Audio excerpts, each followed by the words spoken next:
Nama Om Vishnupadaya Krishna Prestaya Bhutale Srimati Bhakti Vedanta Swami Niti Namine Namaste Saraswati Deve Gauravani Pracharine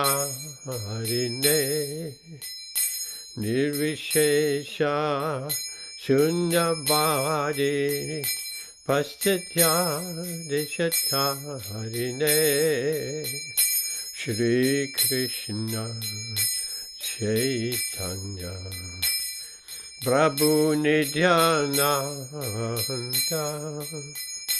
Shri Advaita Gadadhara Shri Vasadiko Bhaktarinda Jaya Shri Krishna Chaitanya Prabhu Nityananda Shri Advaita Gadadhara Shri Vasadiko Bhaktarinda Jaya Shri Krishna Chaitanya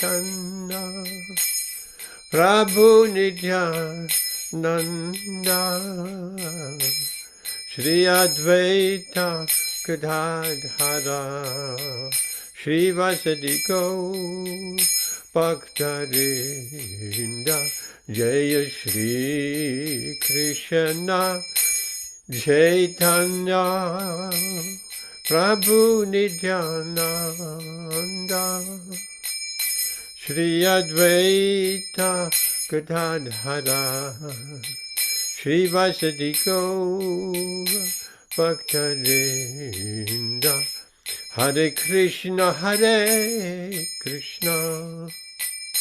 Krishna Krishna Hare Hare Hare Rama Hare Rama Rama Rama Hare Hare Hare Krishna Krishna Krishna Hare Hare Hare Rama Hare Rama Rama Rama Hare Hare Hare Krishna Krishna Krishna Hare Hare Hare Rama Rama Rama Hare Hare Hare Krishna Krishna Krishna Hare Hare Hare Rama Rama Rama Rama Hare Hare Hare Krishna Krishna Krishna Hare Hare Hare Rama Rama Rama Hare Hare Hare Krishna Krishna Krishna Hare Hare Hare Rama Rama Rama Rama Hare Hare Hare Krishna Krishna Krishna Hare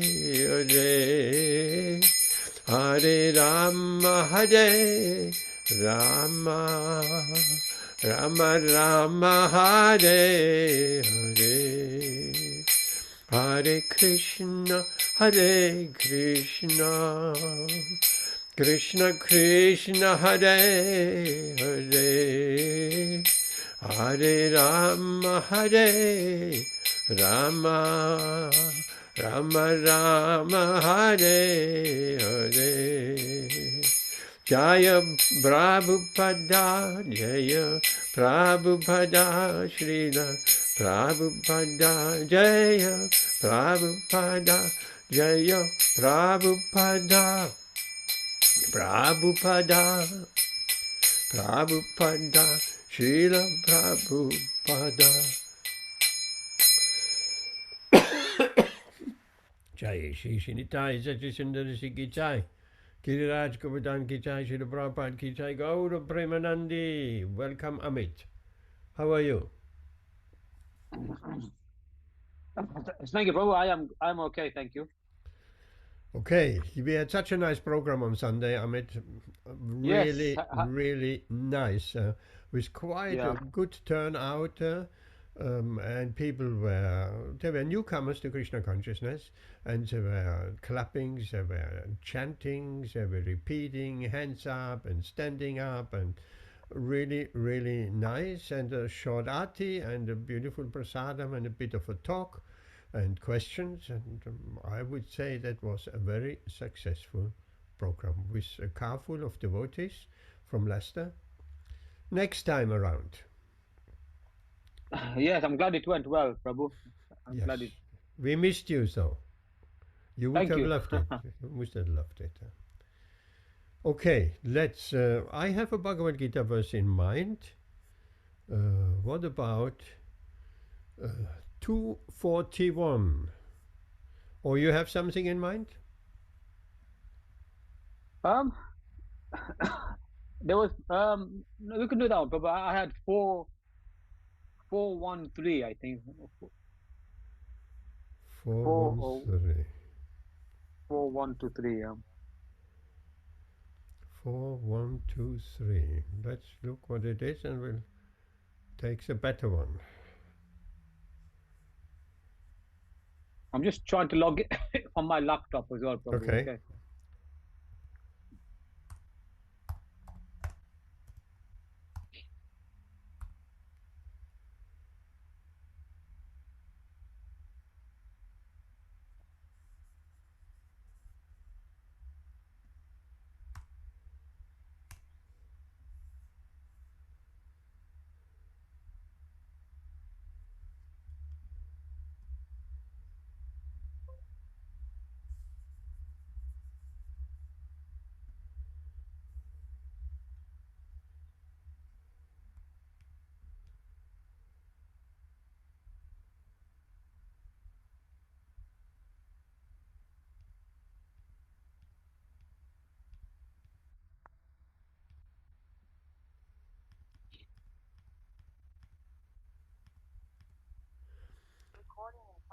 Okay, are you? You turn your mobile off?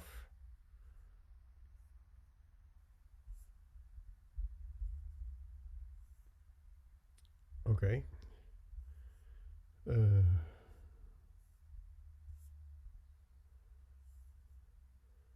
Let's share that screen. We're going with your 4-1. We can do that other verse next time, which I had in mind.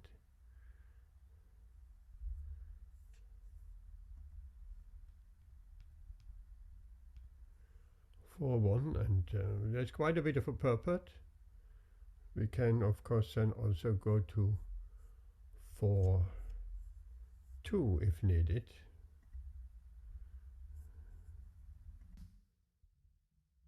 Okay. Hare Krishna.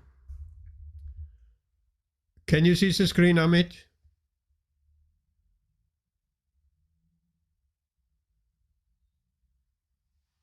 Are you there, Amit? Hare Krishna, Hare Krishna. Can you hear me? Yes? Yeah. Oh, sorry, I was on mute and I was talking to you. Oh, yes, thank you. You can see the screen? Yes. Do you want to do the invocation prayer and the Sanskrit, please? Okay. Om Namo Bhagavate Vasudevaya. Om Namo Bhagavate Vasudevaya. Om Namo Bhagavate Vasudevaya. Shri Bhagavan Uvashka. Uvacha. Uvacha. Imam Vivasvete Yogam.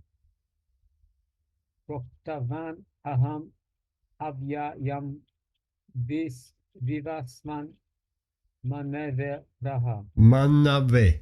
Manave Praha. Manu Iksva Kevi Bravit.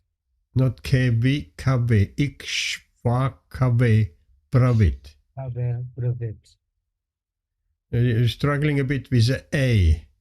You pronounce it as A. It's A. Ikshvakave pravit. Wow. Okay. Ishva Kave Bravit. Okay, translation. The personality Godhead, Lord Krishna said, I instructed this imperishable science of yoga to the sun god Vishwan. Vivasvan.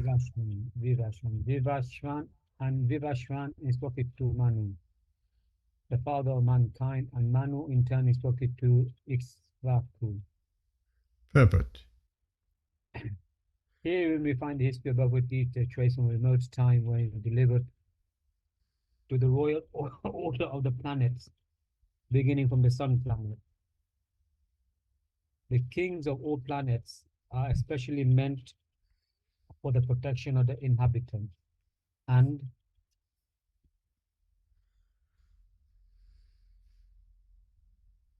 therefore the royal order should understand the science of Bhagavad Gita in order to be able to rule the citizen and protect them from material bondage to lust.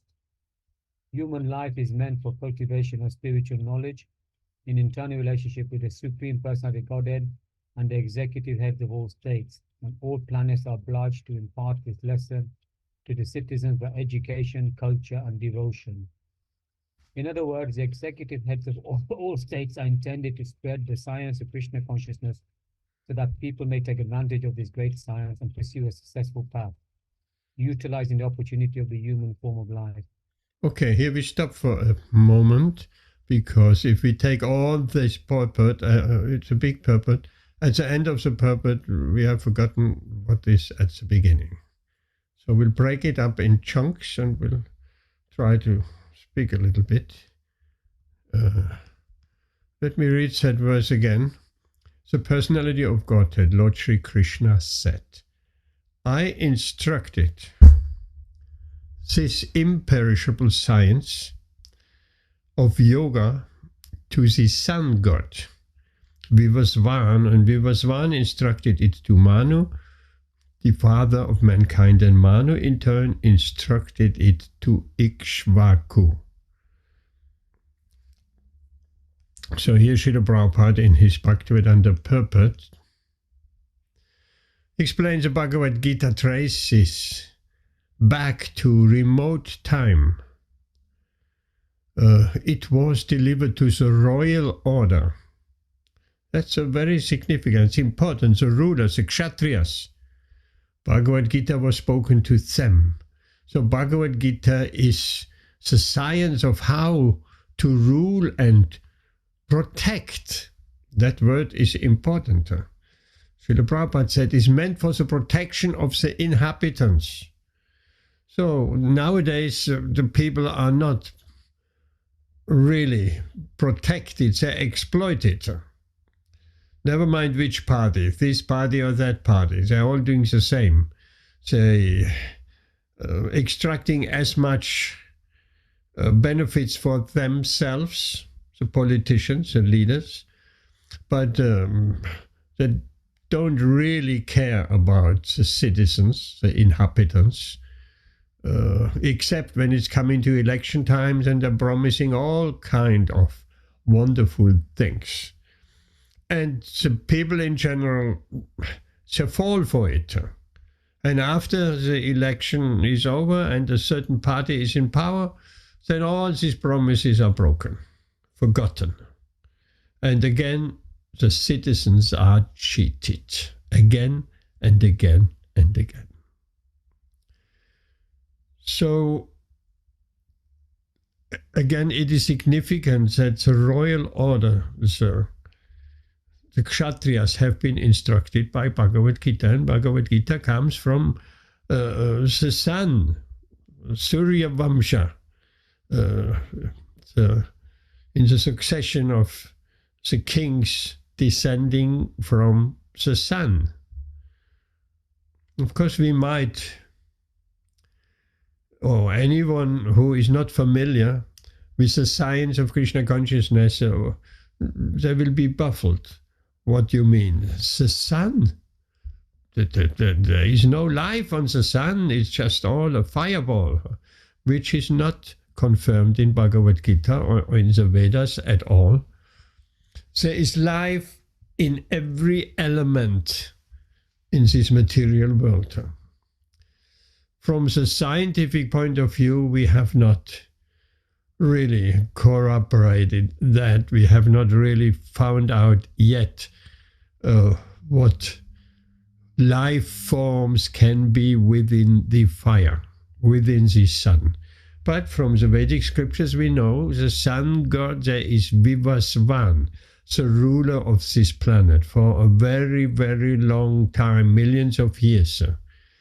Because we know life expectancy on other planets, higher planets, is far, far longer than on this earthly planet. Relativity.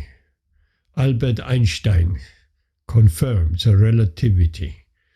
In fact, when astronauts went into space and stayed for some prolonged time, when they're coming back, they are a short seconds, minutes younger than if they would have stayed on this earthly planet. That has all to do with the time and the rotation of the heavenly bodies in space. So that is just a little bit up from Earth. What to speak of actually going to higher planets, to the heavenly planets, then there is a big time difference of 10,000 years. Living entities on the heavenly planets are living for 10,000s of years. And when we go even higher up to Brahma Loka, that time is 100,000 years and more. So there is life in every element. We find, which can easily be observed, we find life in the earth. So there are, what are the elements? Earth, water, fire, air, ether, and so on. In the earth, there is life. Anyone who does a bit of gardening, there's so many bugs, there are worms, there this and that. Earth, water, in the water we know there is life, there's fish, aquatics. Then we come to Bhumi, Apo, Nalo, Vayu, earth, water, fire. In the fire, or in ether, in space, yes, there are living entities in every element. So why not in the fire? Why not in the sun? And from the Vedas we know.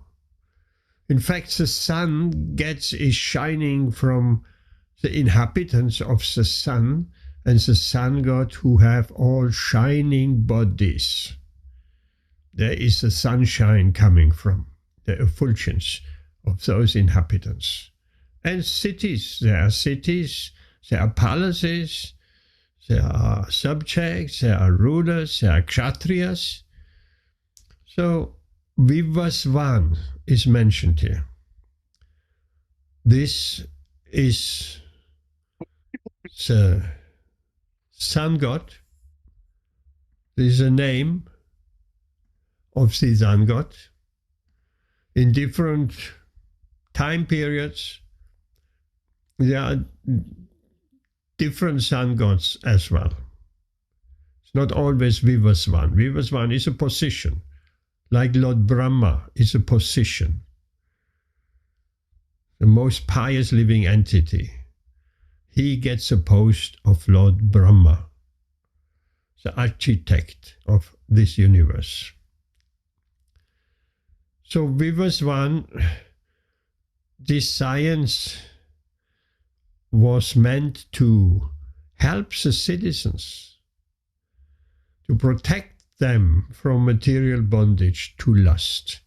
Everybody has a tendency to lust over material objects and so on. Lusty desires, sense gratification. Lust is not only explained here as sexual lust. Of course, that is an epitome of lust. The pinpoint, the greatest attachment. But one can lust over so many other things, over objects, material objects, over name and fame and glory. One can lust over beauty, over wealth. So,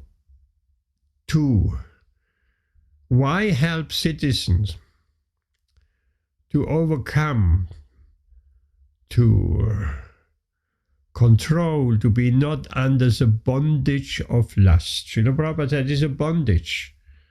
Why is it a bondage?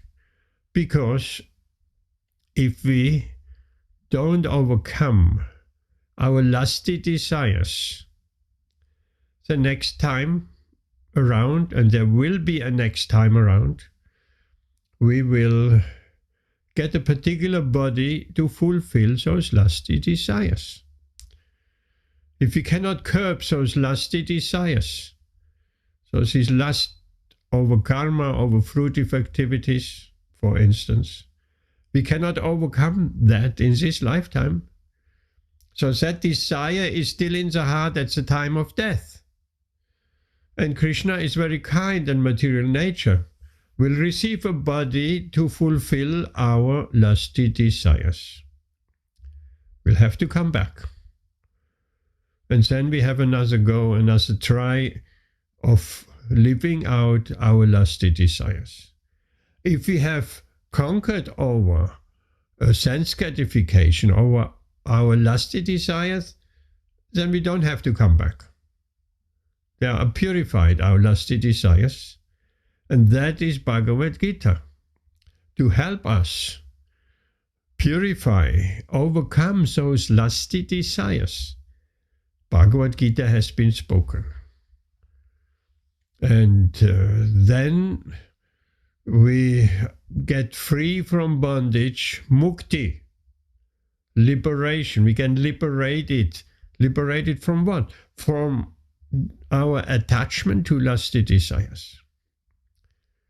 And no more lusty desires, then no more coming back. Of course, desires we must have. If we have lusty desires in regards to this material energy, we'll have to come back. But if our desires are purified and the desires are dovetailed with Krishna, or saying it in another way, we desire in Krishna.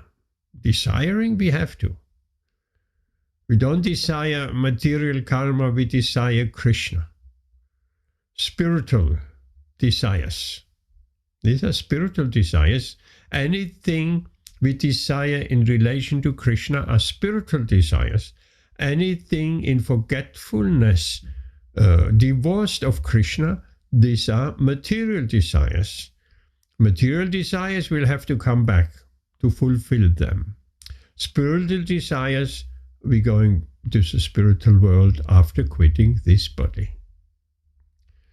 So it's important for compassionate rulers to educate and help the citizen, to protect them from this material bondage and to elevate their consciousness to spiritual consciousness, so that they will not come back to this material world. And that is the purpose of human life. And if a government, if political leaders don't help the citizen to elevate their consciousness, then they are doing the greatest violence possible, because they condemning the citizen due to lack of education to take birth again and again and again and again. And taking birth again and again means suffering. To die is suffering. Old age is suffering. Oh, so much suffering is old age. We don't know if we haven't really entered the bodily decline. We just have to look at some older people. We just have to go in a residential home. People cannot walk anymore. They have swollen feet. They have no more feelings in the feet. They have open wounds on their legs. And so many other conditions. And once we did some program of chanting Hare Krishna in a residential home, and then we said, if you had a wish, what would you wish? And not only one lady, a few others say, I wish I could walk again. So it is a horrible situation. Now we're walking around, we're taking it for granted. And when old age comes, we are bound on a wheelchair. We are fixed up in a residential home on a chair, sitting all day long on the chair, not able to walk. That is a horrible situation. So that's old age, that's suffering. We cannot do anymore what we want to do. Or if we're not that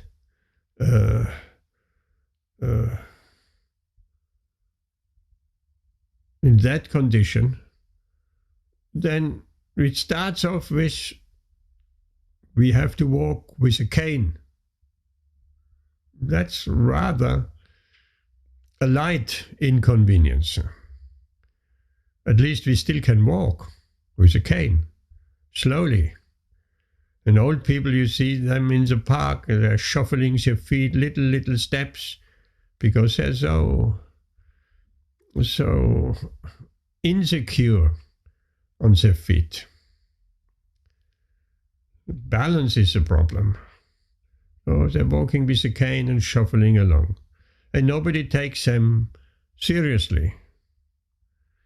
And when nobody is having any empathy, when they want to cross a street, a road, cars generally don't stop and give priority.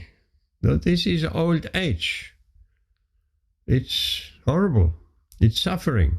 The body breaks down little by little. The person becomes smaller. The bones become brittle. The organs stop functioning properly. The veins pop out on the legs and so on. It's not nice. And then eventually people cannot even sit up anymore, and they're lying in bed. Now sometimes we may think, oh, that's nice. I have a lie-in on the weekend. Yeah, but if we are forced to lie in the bed, day in, day out, and someone has to turn us that we don't get bed sores. If we always lay in the same position in the bed, then that part of the body, the side or the back, becomes sore. Because the body is not meant to be in bed for years. The body is meant of being moved, sitting, moving, laying down, everything. And then comes death. And death is also not very nice. Painful. We're losing our memory. Dementia. We cannot anymore find out where we are. Some people with dementia, they don't know where they are. Where am I? They have lost completely orientation. Short-term memory gone. And eventually they cannot recognize even their own children anymore. Their husbands or their wives. So, these are very painful conditions. When we are young, we think, or we don't think of these things. We think we will be in such a functioning body for eternity. Theoretically, we know, yes, one day I have to die. But we have no practical idea what it means to become old, invalid, and to die. So these are all very painful conditions. So therefore, the Kshatriya kings, they have received this Bhagavad Gītā to protect the subjects of not taking another birth and experience these same pains again and again and again. So they are compassionate and quite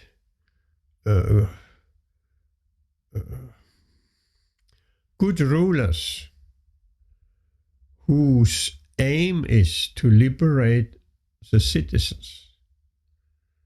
And for that purpose, Lord Krishna has spoken the Bhagavad Gītā to the sun god Vivaswan, long, millions and millions of years ago. First time Bhagavad Gītā has been spoken. So these rulers could help the general public, the citizens, to not take birth again. So here Srila Prabhupada writes, human life is meant for cultivation of spiritual knowledge in eternal relationship with the Supreme Personality of Godhead. And the executive heads of all states and all planets, not only our planet, are obliged to impart this lesson to the citizens by education, culture, and devotion. Three things: education from small childhood on, culture. Srila Prabhupada wanted Krishna consciousness to be a cultural presentation. And when devotees did some dramas and plays, he was very pleased. A cultural presentation, because the heart of people can be easily conquered by a cultural presentation. And devotion, of course. In other words, the executive heads of all states are intended to spread the science of Krishna consciousness so that people may take advantage of this great science and pursue a successful path, utilizing the opportunity of human life. So that's a bit of a history of Bhagavad Gītā.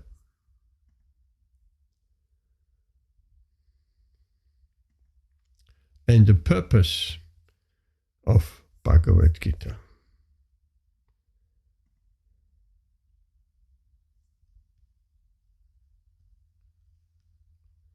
Let's read a little bit more. Maybe Amrita Radhe Mataji, you want to read a little bit? Yes, Prabhu. Should I start from in this millennium? Yes. In this millennium, the sun god is known as Vivaswan, the king of the sun, which is the origin of all planets within the solar system. In the Brahma Samhita, chapter 5, 52nd verse, it is stated, Yat chakshur esha savita sakala grihanam rajasamasta sura murtir ashesha teja यस्याज्ञ भ्रमति संभृत कालचक्रो गोविन्दमादिपुरुषं तमहं bhajami. Let me worship, Lord Brahma said, the Supreme Personality of Godhead Govinda, who is the original person and under whose order the sun, which is the king of all planets, is assuming immense power and heat. The sun represents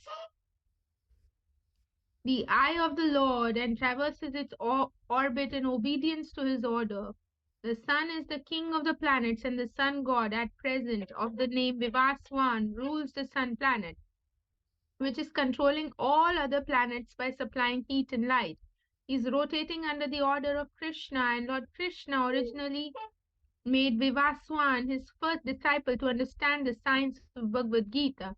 The Gita is not therefore a speculative treatise for the insignificant mundane scholar, but it is a standard book of knowledge coming down from time immemorial. In the Mahabharata Shanti Parva, we can trace out the history of the Gita as follows. Okay, let's just have a little bit of a look here.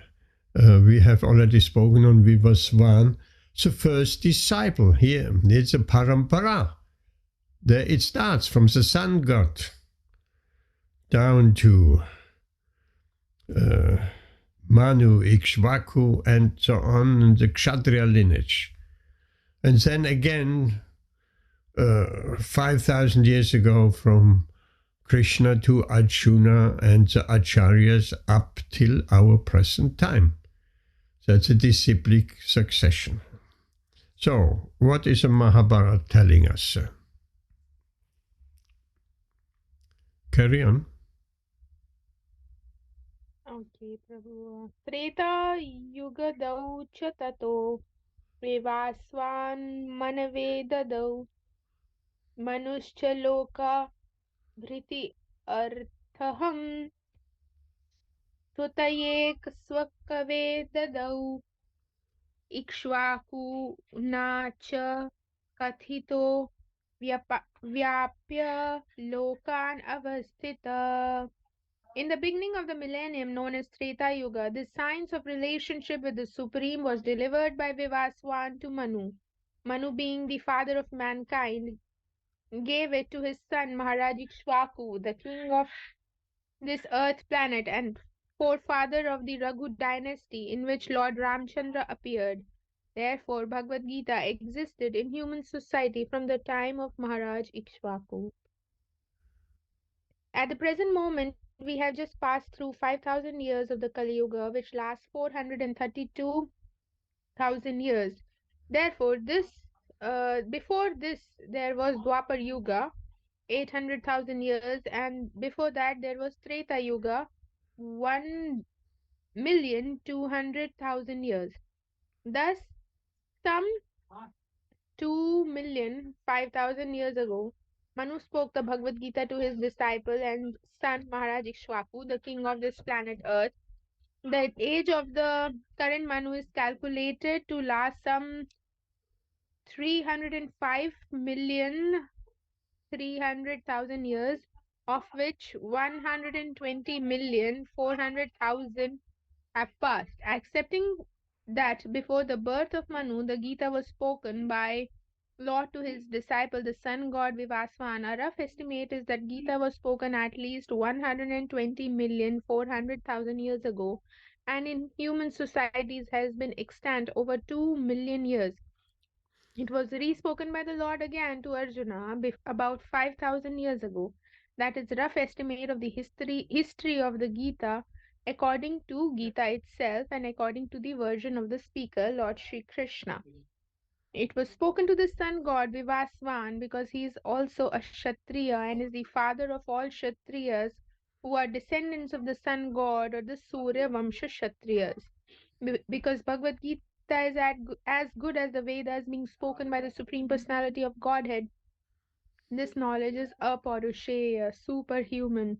Since the Vedic instructions are accepted as they are without human interpretation, the Gita must therefore be accepted without human interpretation, without mundane interpretation. The mundane wranglers may speculate on the Gita in their own ways, but that is not Bhagavad Gita as it is. Therefore, Bhagavad Gita has to be accepted as it is before the disciplic succession, and it is described herein that the Lord spoke to the sun god. The sun god spoke to his son Manu, and Manu spoke to his son Ikshva.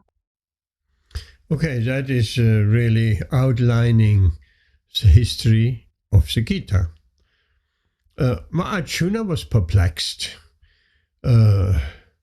when Krishna told him, I spoke the science of Bhagavad Gita to the sun god. And then Arjuna, he said, but Krishna, you are a contemporary of me. You are as old as me, roughly.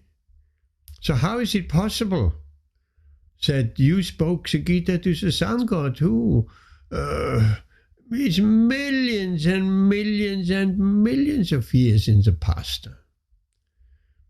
So Krishna told Arjuna, you and I have been in this Mahabharat, in this Kurukshetra battle, in this dialogue of Bhagavad Gita many, many, many times.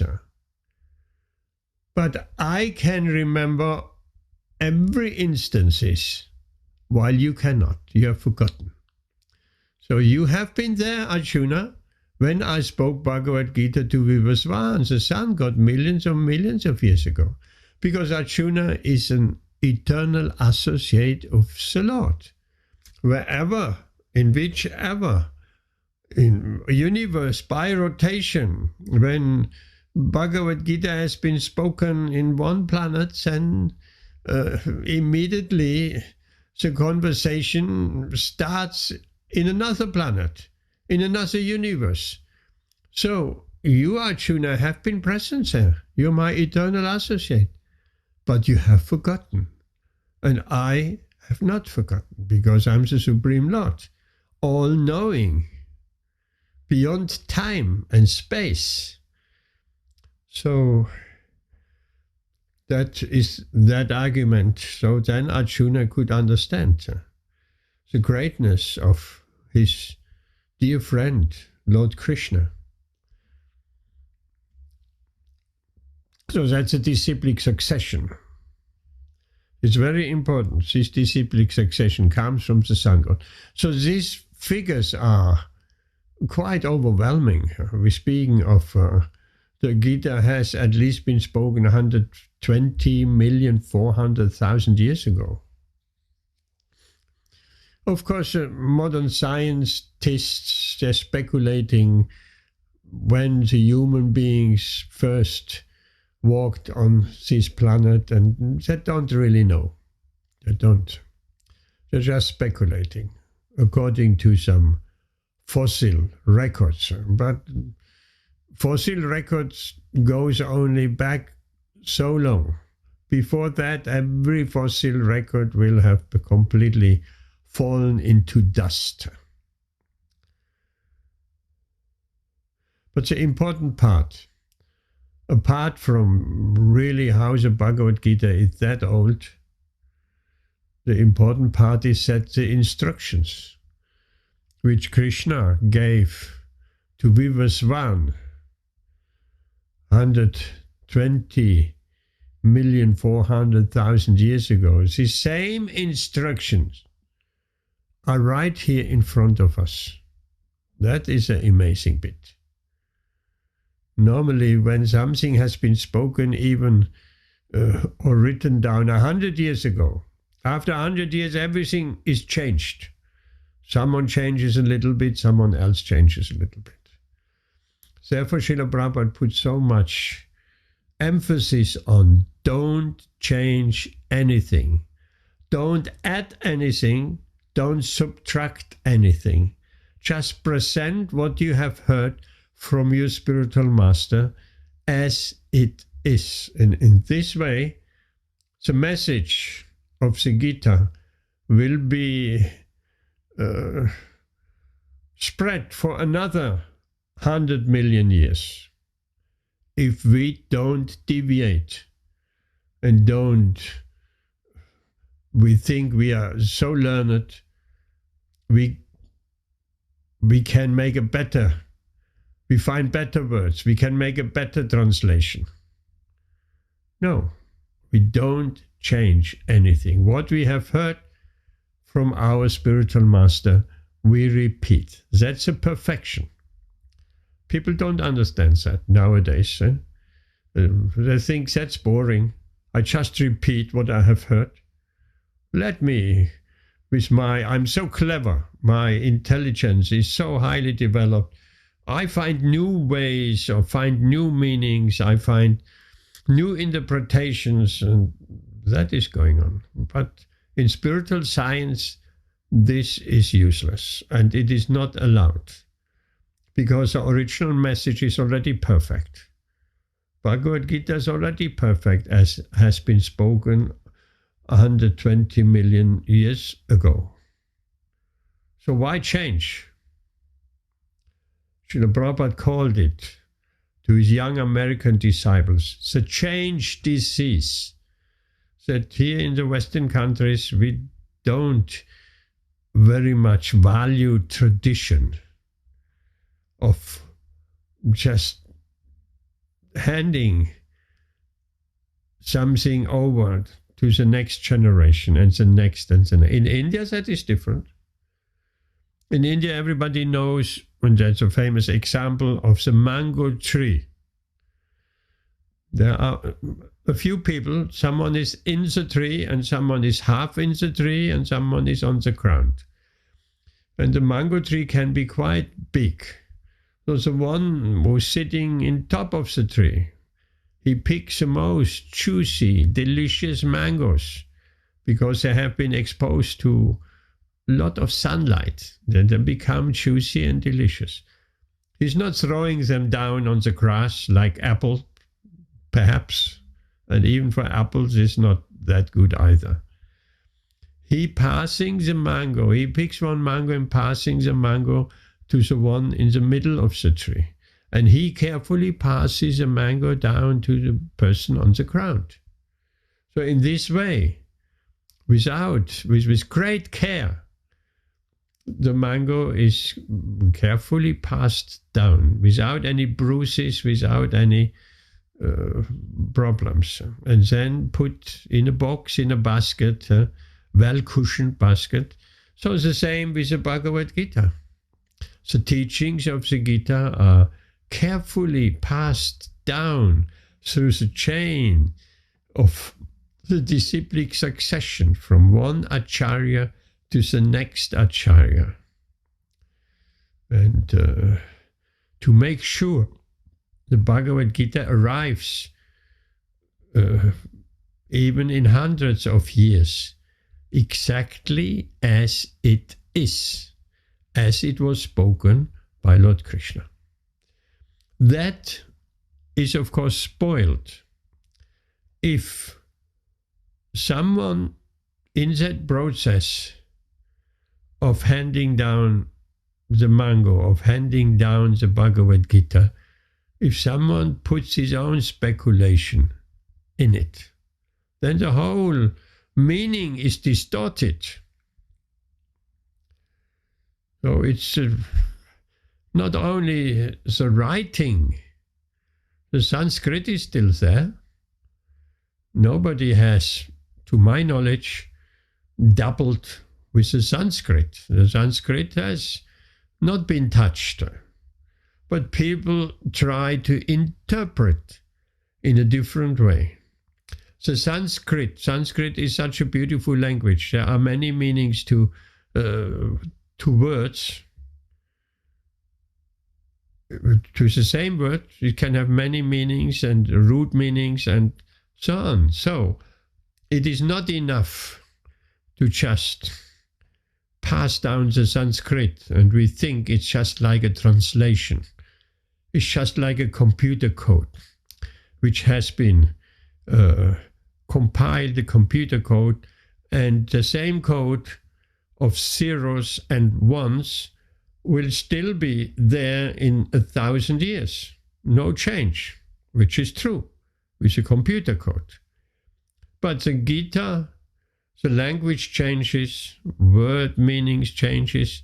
So the spiritual master gives, along with the translation of the Gītā, he gives a meaning. He's educating the disciple.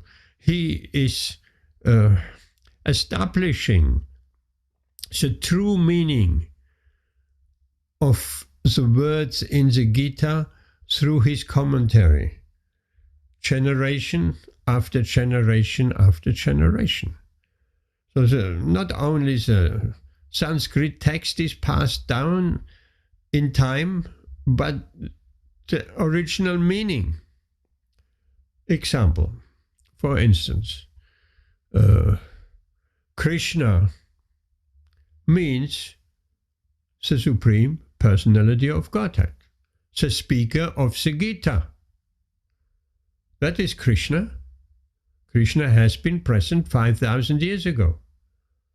There is no doubt about this. There are records, historical records, so that Krishna, who performed his pastimes in Vrindavan, in Dwarka, on the battlefield of Kurukshetra, that same Krishna is the Supreme Personality of Godhead. How do we know? There was a good question at the program, at a beautiful program at Amrita Radhe Mataji in Ridwan Prabhu's house. Beautiful program. The question came up. How can we understand that little naughty child who is playing in Vrindavan, stealing butter and doing so many naughty things, that he is the Supreme Personality of Godhead? No other avatar is acting like that. Lord Shiva is not known as a naughty child, or Lord Nrsimhadev, or any of the avatars. They're all very serious business. So how come that Krishna, who is a naughty child and doing all kinds of naughty activities and meeting, what to speak of meeting young gopis in the dark forest in the middle of the night in the forest of Vrindavan. So what is that? How could that be possibly the Supreme Personality of Godhead? So that question had been raised and had been answered. For instance, that God is not becoming God by meditation. God is always God, and Krishna showed his godhood from the early age of childhood, his pastimes, when he was about to be attacked by the cart demon. He was such a young boy, he was just laying down, a baby. And that cart demon wanted to harm him, kill him. And he was put under the cart with some household utensils. What was that demon's name, Amrita Radhe Mataji? The cart demon? Shakatasura, Prabhuji. Shakatasura. Shakatasura. So, from small baby on, he put under the cart because it's nice and shady, while Mother Yashoda, Nanda Baba, they engaged in various ways, The child was sleeping, and then that Shakatasura, cat demon, approached Krishna. So what did Krishna do? He kicked the cat with his lotus feet. A small baby kicking the cat. What will happen? If a small human baby kicks a cat, nothing will happen. A big cart, wooden cart, with 2 big wheels, full of household utensils and pots and pans on top of it. But Krishna kicked so strong that everything fell down and the cart broke into many pieces, and the demon... Was the demon killed or he ran away? Amrita Radhimadaji. He was delivered, Prabhu. He went back. He was killed by the cart. Yes. And he went back to the Brahmajyoti. Yes. So that's not an ordinary baby. And later on, there are many others. Trinavartas, a whirlwind demon who took Krishna away. He generated a huge whirlwind, and nobody could see anything. Sandstorm, so to speak.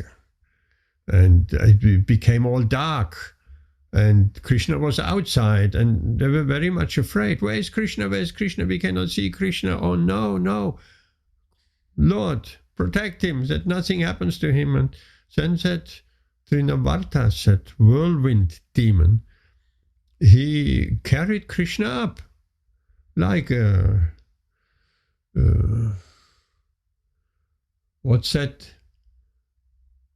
A wind which goes around and around and around. What's the name of that, Amit? Which turns in circles. Tornado, maybe. Yes, tornado. So that Yes, we have seen pictures of tornadoes in America in particular. Well, they're looking horrible. Huh? A whole area, big area, and it becomes dark and the wind is just going in circles. Strong wind, everything flies.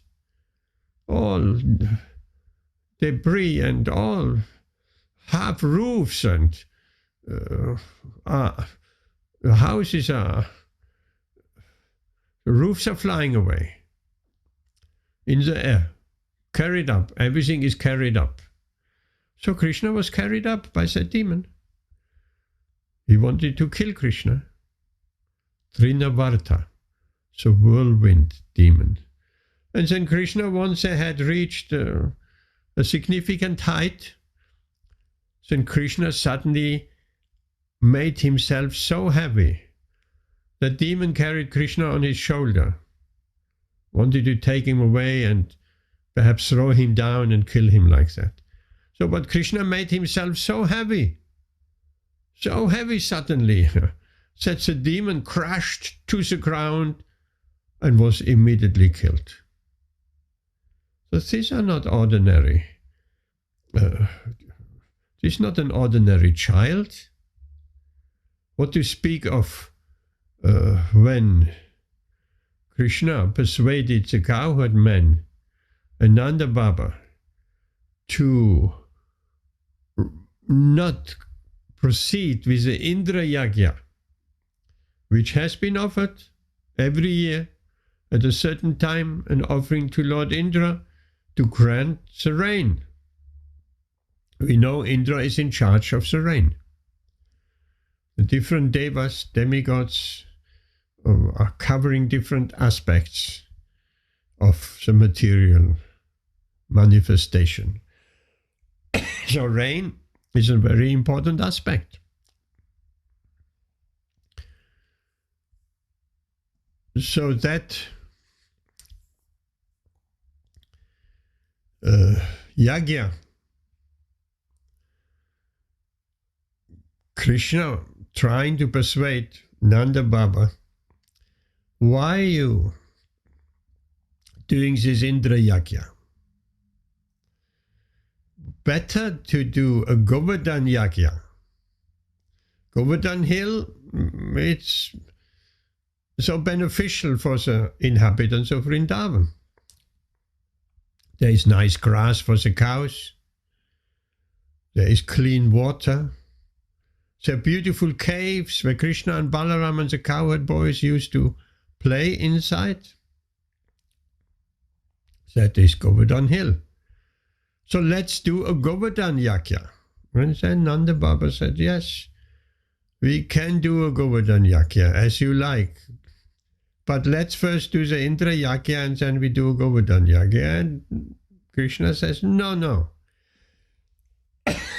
You have already assembled all the ingredients. Let's just use the ingredients which were meant for Lord Indra and worship Govardhan Hill. So eventually Nanda Baba gave in, and then Indra became very angry. What's this little boy? Indra knew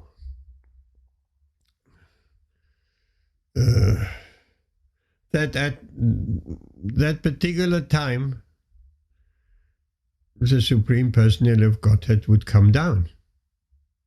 But he could not recognize that this little boy playing in the courtyard of Mother Yashoda and doing all kinds of naughty things, holding on the tail of the young calves and being pulled through the sand, stealing the yogurt and butter of the gopis,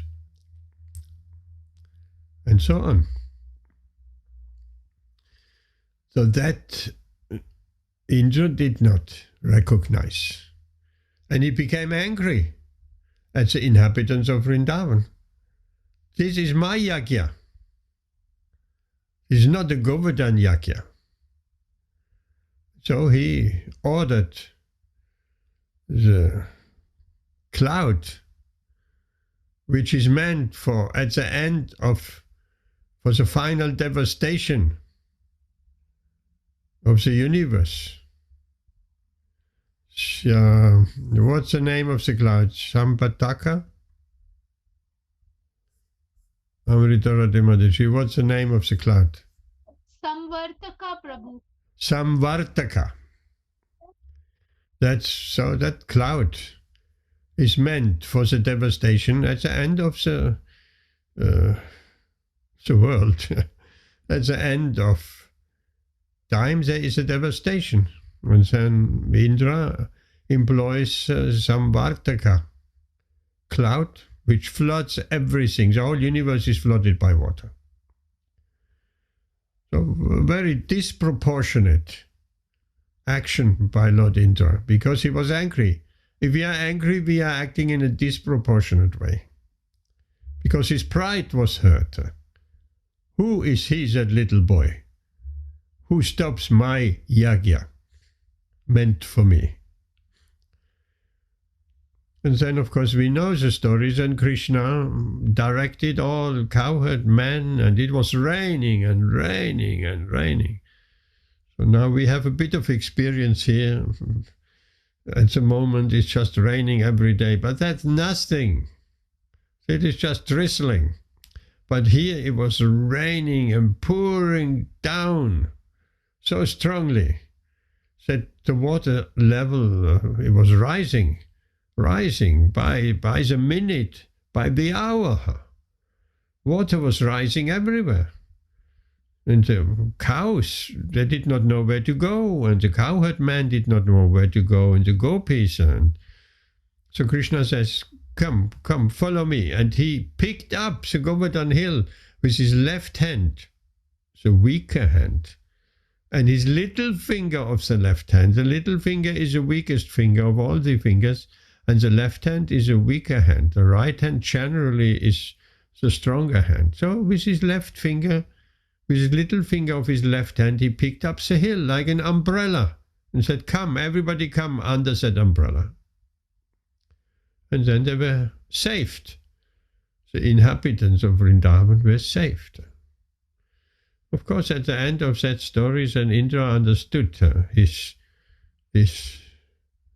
big offense big offense, because he has put the inhabitants of Vrindavan in danger, Krishna's dearmost devotees. So when he came and apologized, Krishna didn't even look at him. He ignored him, because he could understand that little boy is lifting that big Govardhan hill with the little finger of his left hand. Then he could understand, oh, maybe this is the Supreme Personality of Godhead who's supposed to come at the end of Dvapara Yuga. So he understood he has done a big offense. So Krishna didn't even look at him. He was very disappointed with Indra. So Indra had to put Surabhi, the cow in front, his cow, in front of him to appease Krishna. And when Krishna saw the cow, then, yes, he was appeased, and Indra offered beautiful prayers. So that little boy, 5-year-old, he lived in Govardhan Hill. So this is not an ordinary child. So these are the godhood of Krishna from the very early young age.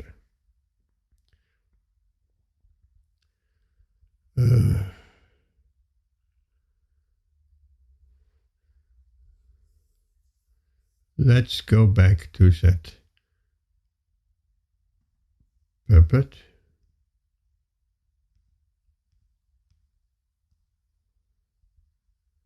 Again, these are big numbers of the yugas and the original recitation of Bhagavad Gītā. Any question that far? Or comments? Amit? Anything? No questions, Prabhu. It's been quite interesting and fascinating. Okay. Amrita Radhe, anything? No, Prabhu, thank you. Hare Krishna. Hare Krishna. So, let's just talk what happened. What happened 5,000 years ago? Why Krishna again spoke the Bhagavad Gītā? It was already spoken 120 million, over 120 million years ago. Why speak it again? And Krishna says, because the Bhagavad Gītā seems to be lost. So what has been lost? So original meaning has been lost. We spoke about the meaning, which is carefully, like the mango, passed on. Not only the text, but the meaning behind it is passed on through generations and generations, through the millennium. So that has been lost. How can the meaning of the Gita be lost? By interpretation. If someone adds something, he thinks, I'm so clever. I'm more clever than my spiritual master. So I can interpret the Gita. I can introduce new words. I can leave something out. I can change something. Maybe I want to make it more politically correct. I want to adapt it to the time, the present time.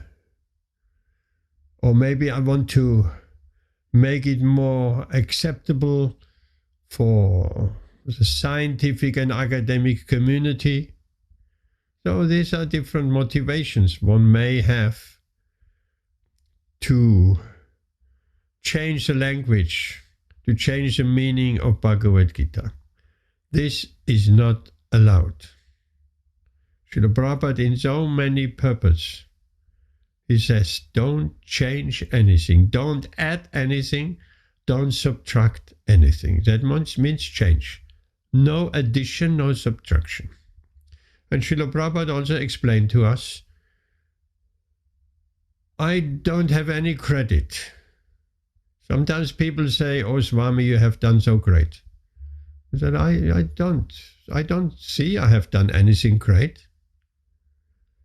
But one thing I have done, I have not changed anything. I have not added anything. I have not subtracted anything. I kept the meaning intact.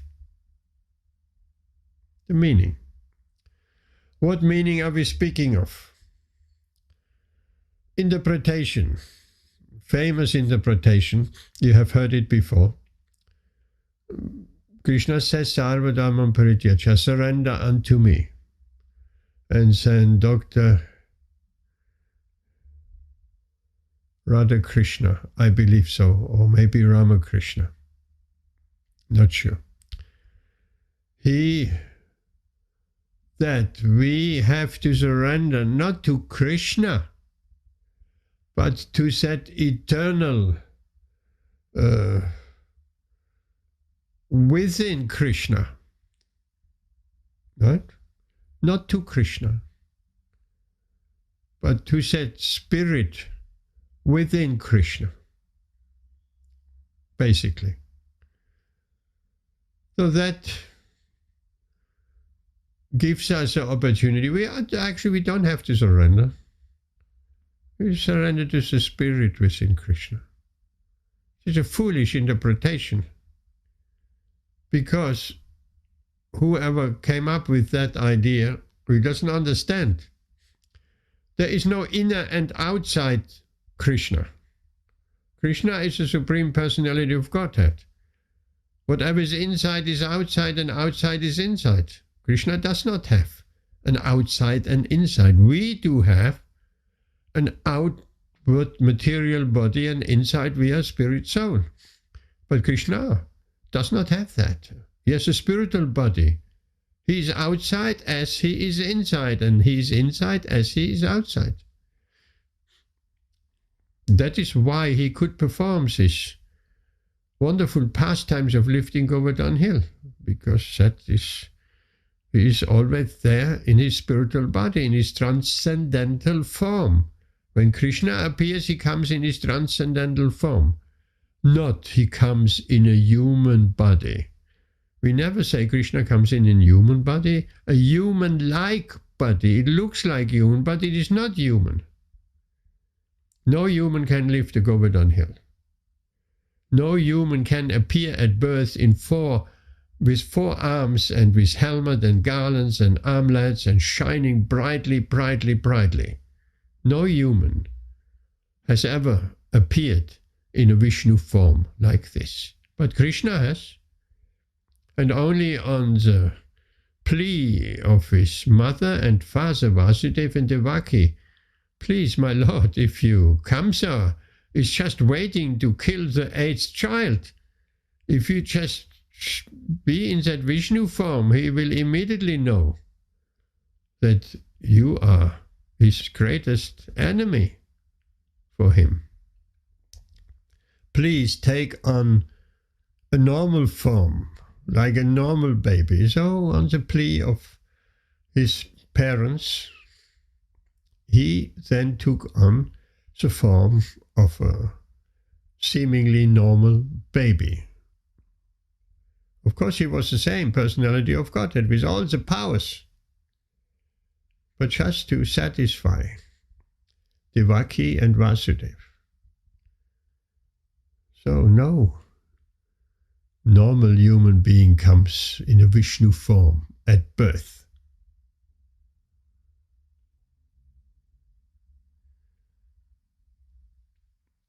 So that interpretation we we have to surrender to that inside Krishna. There is no inside and no outside of Krishna. And then that interpretation goes further. You have all heard it before. I just repeat it again. Krishna means the mind. Interpretation. Someone put some meaning into Bhagavad Gītā. Someone speculates something. Someone who does not understand Bhagavad Gītā as it is. Someone who has not heard it through the disciplic succession, parampara. We have heard it from the disciplic succession, so we have no problem. We have heard it from Srila Prabhupada. Krishna is the Supreme Personality of Godhead. Anyone asking, who is Krishna? The Supreme Personality of Godhead. He's God, Supreme God. That has also been asked on Sunday. Who? So many gods. No, there's one Supreme God. There's one Prime Minister and many ministers. There's one Supreme Personality of Godhead, and there are many devas or demigods.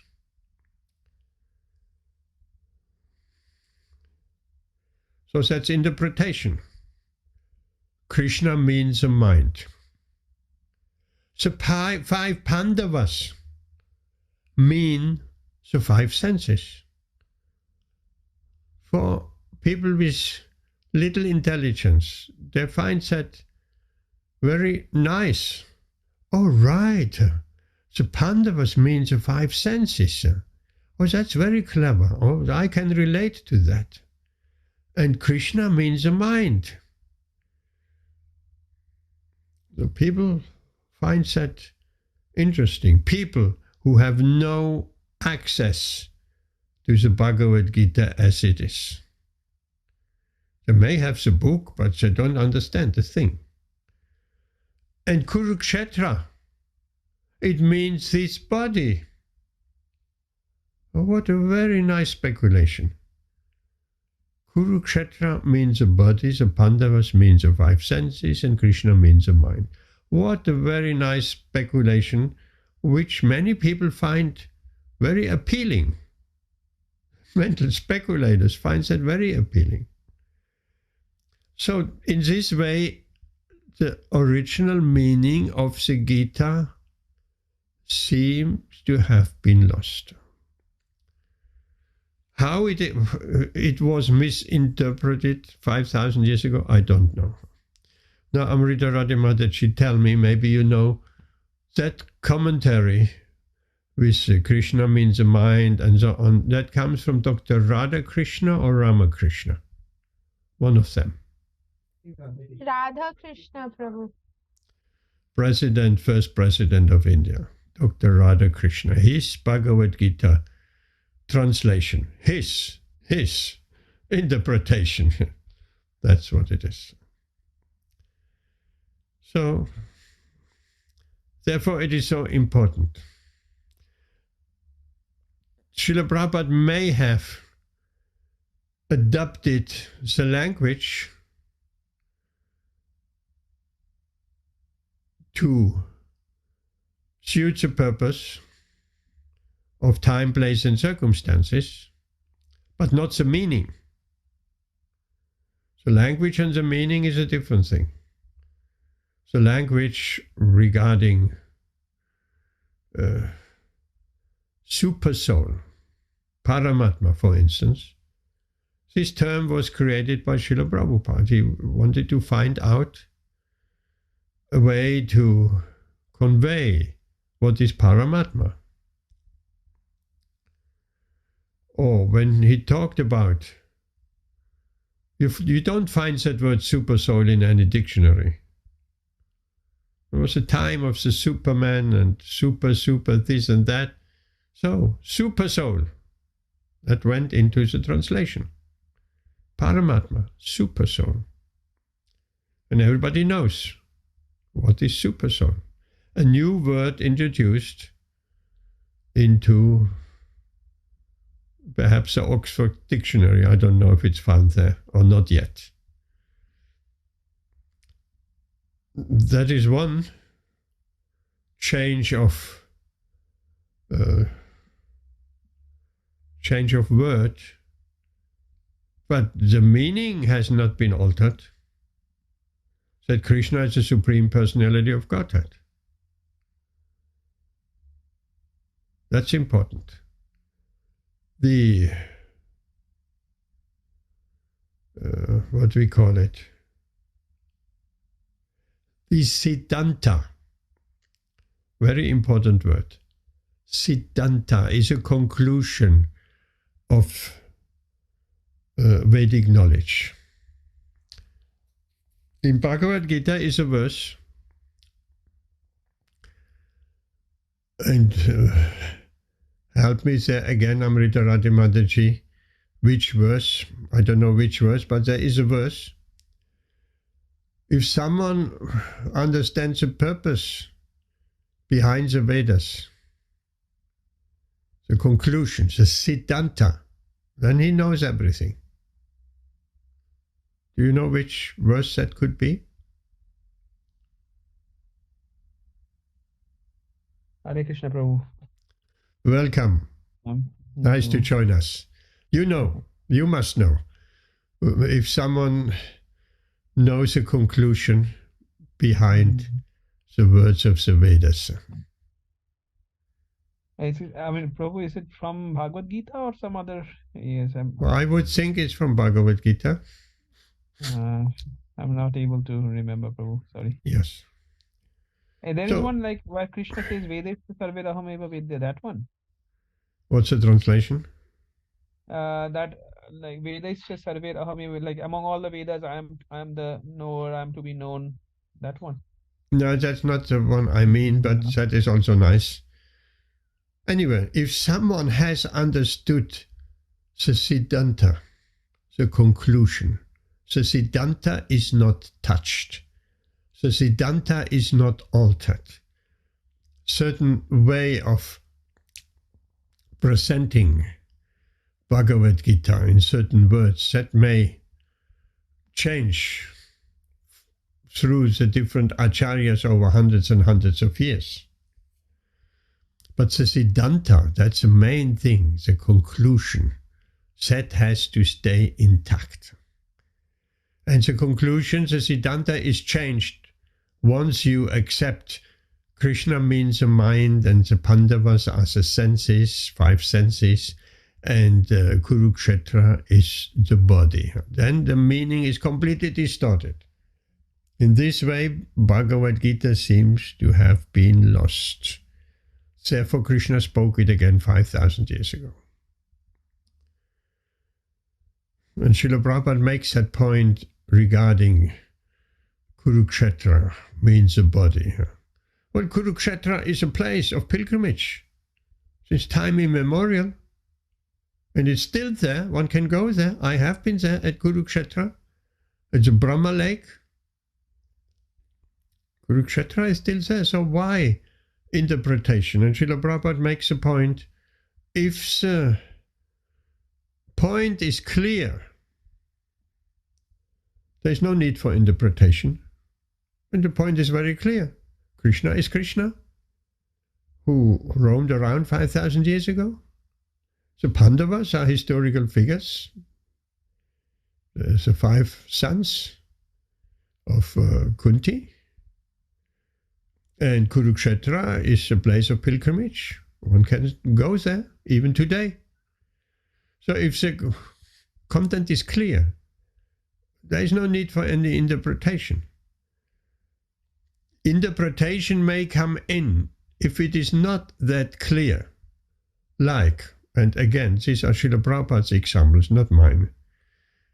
I'm at the sea.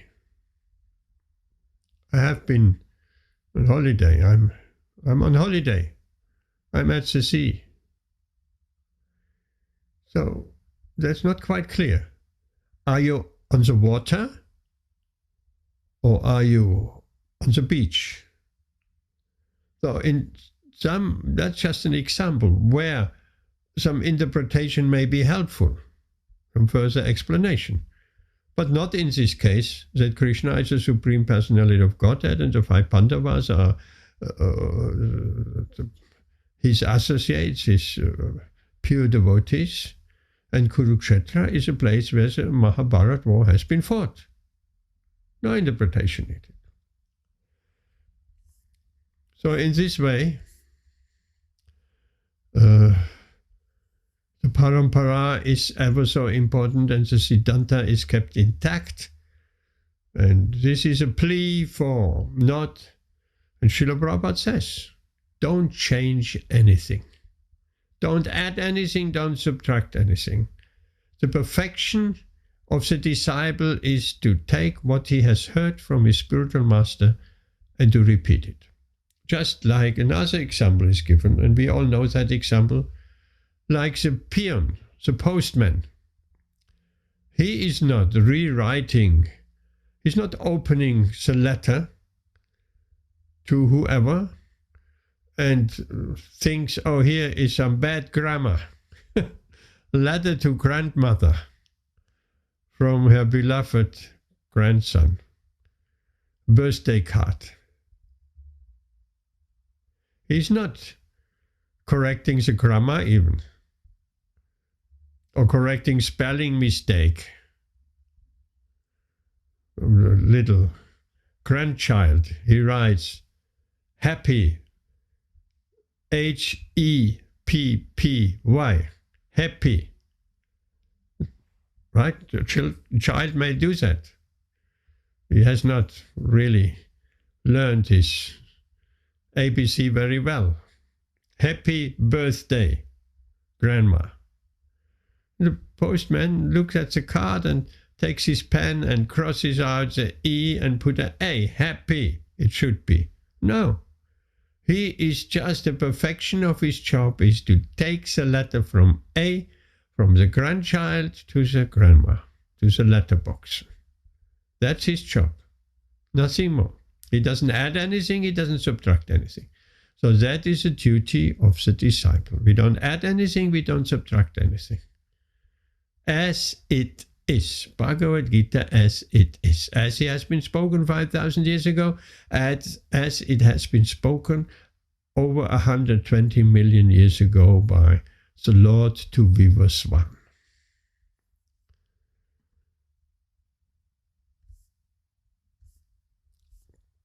Any questions?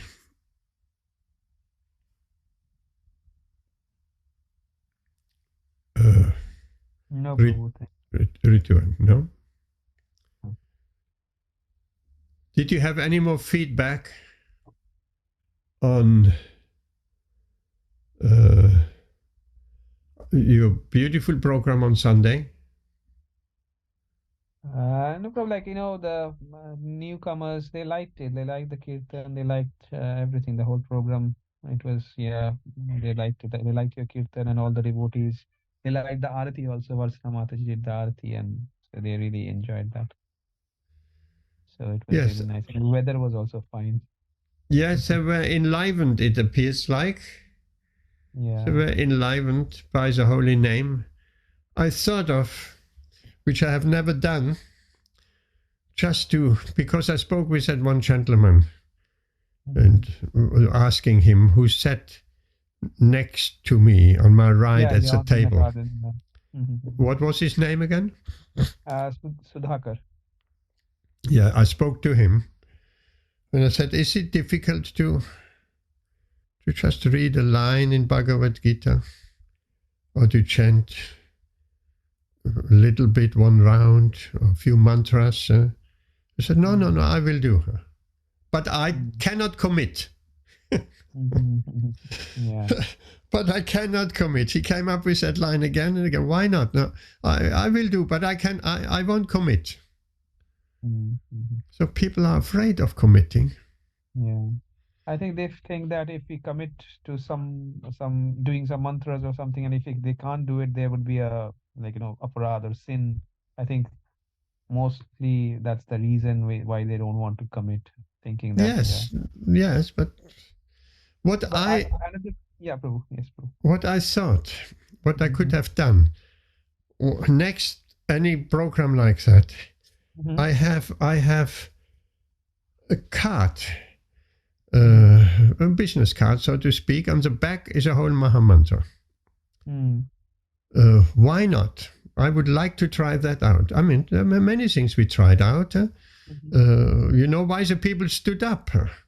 Because Vaishana, he made some sign in the back, in the doorway of lifting a hand. Everybody stand up. And then I thought, okay, now everybody stand up, chant very loudly, hands up into the sky. And people followed very nicely. Yeah. So I thought, if I am asking people, can you chant one mantra a day? Right? One mantra a day. Promise. One mantra a day. What's that? Is a little thing. Chant one mantra a day. And I could give them the card with, or anything with a Maha Mantra written on. Just chant. We don't even ask one round a day.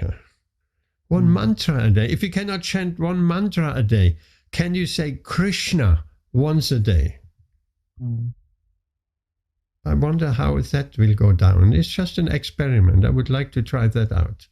Yeah, sure. I think it would be, it's worth it. Well, if people can chant one mantra a day, they are benefited immensely. And from that, okay, chant 2 mantras. 5, 10, 108. Wow, you have chanted 1 round. And then you get some beats. 1 mantra and you get a card. Maybe we can make up a very nice card. Something that will treasure. With a nice picture. And the Maha Mantra written. So here is a little reward for you. Chant 1 mantra a day, but you have to do it every day. 1 mantra. And if you forget it one day, then you have to chant 2 mantras the next day. So I would like to know if that would be a way that could work out, because people are so busy and lazy and so many other things in their mind. Okay. So I think that is a good idea for bringing new people who are not committed from the beginning, but yeah. Yeah. That would be good. This lady who asked the question for me on my right, at least she voiced some doubt. Other people are afraid to voicing any doubt because they don't want to look stupid. So at least she was the only one who's really, or almost the only one, who's asking a question. Anyway, it was a beautiful program for us as well, and I want to thank you again for organizing that and getting all these people involved. I don't know how you did that. They came. By your invitation, they came. Yeah, So they came. Yeah. So you have some Shakti there, huh? No, it's like all by the Master, the spiritual master, and by your presence, I would say. To bring Even, them here. Prabhu. Next time, we can bring some of our neighbors, because when we were doing the kirtan, the next day, one of our neighbors just opposite to our place, they are Indians. So they heard the kirtan and understood, they knew that they know that we are from ISKCON, Hare Krishna. So they asked, when Amrita met the lady there, she asked that yesterday you had some devotees there at your home, so they could hear the kirtan. So Amrita asked, next time, would you, because we were not sure whether they would like or not this kind of programs. So they said, yes, sure. Next time whenever there is a devotee coming for kirtan, we can come. Well, I don't know the other devotees. I could do a program like that every single day. I'm up to it every single day. So perhaps you could float the idea to those who have been there and to those neighbors who wouldn't object. If they want to organize a program at their house programs is a very beautiful way. If they would want to organize a program at their house, similar to what you have done, and invite another circle of friends, in this way we could just spread the chanting of Hare Krishna in beautiful ways. What do you think? Yes, Prabhu, that can be a long-term plan. Yeah. Yes, it would be a long-term plan. Because they don't feel confident enough. Maybe they come, a number of times there, here, and Yes. they would of course definitely like it. And those who stays back, in the sense, remains in association, does not leave, so gradually they can get attracted. But yeah, it's a long-term plan. I could imagine that